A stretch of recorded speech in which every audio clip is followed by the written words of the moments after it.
मुझे इंडिया गठबंधन की ओर से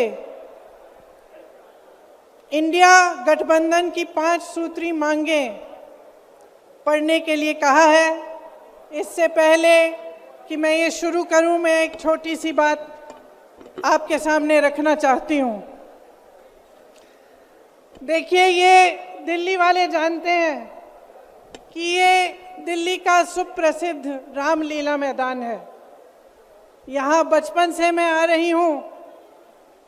हर साल दशहरे के दिन यहाँ इसी मैदान में रावण के पुतले का दहन होता है।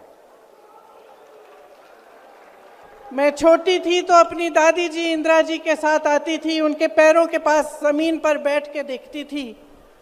उन्होंने हमारे देश की ये प्राचीन, हजारों वर्ष प्राचीन गाथा जो रामायण है, भगवान राम जी की जीवन गाथा मुझे सुनाई। आज जो सत्ता में है वे अपने आप को राम भक्त कहलाते हैं। इसीलिए यहाँ बैठे हुए मेरे मन में ये बात आई कि उनको इस संदर्भ में कुछ कहना चाहिए।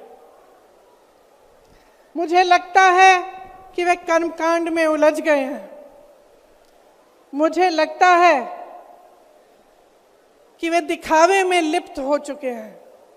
इसीलिए मैं आज यहाँ खड़े होकर उन्हें याद दिलाना चाहती हूँ कि वो हजारों वर्ष पुरानी गाथा क्या थी और उसका संदेश क्या था।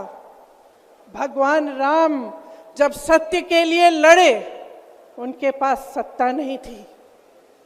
भगवान राम जब सत्य के लिए लड़े, उनके पास संसाधन नहीं थे।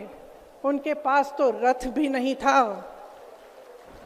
रथ रावण के पास था, संसाधन रावण के पास थे, सेना रावण के पास थी, सोना रावण के पास थी। वो तो सोने की लंका में रहता था।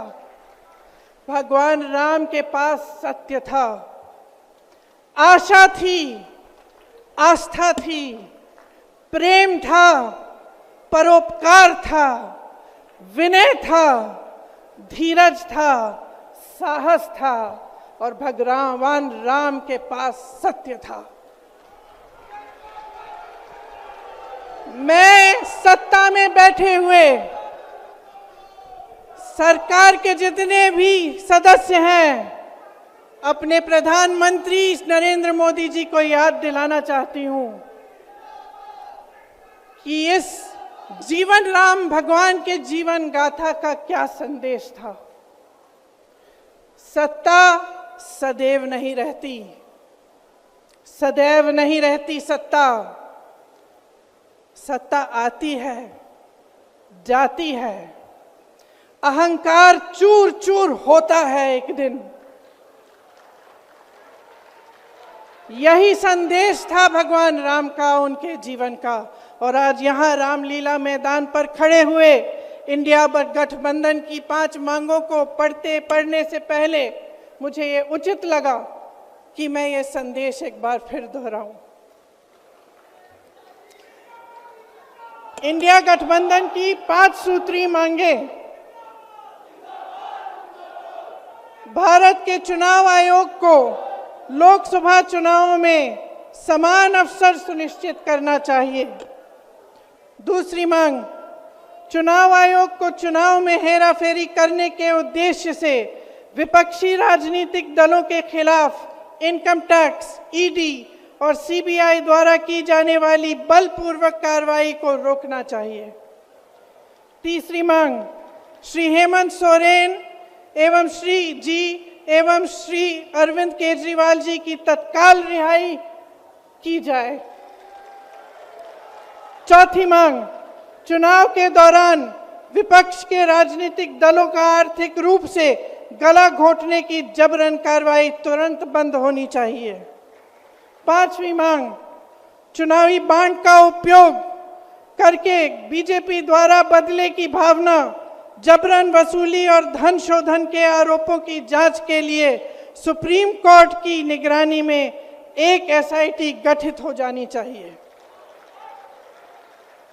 बीजेपी शासन द्वारा पैदा की गई अलोकतांत्रिक बाधाओं के बावजूद इंडिया गठबंधन लड़ने, जीतने और हमारे लोकतंत्र को बचाने के लिए दृढ़ और आश्वस्त है। जुड़ेगा भारत, जीतेगा इंडिया। एक बार मेरे साथ कहिए, जुड़ेगा भारत, जुड़ेगा भारत, जुड़ेगा भारत। धन्यवाद। जय हिंद।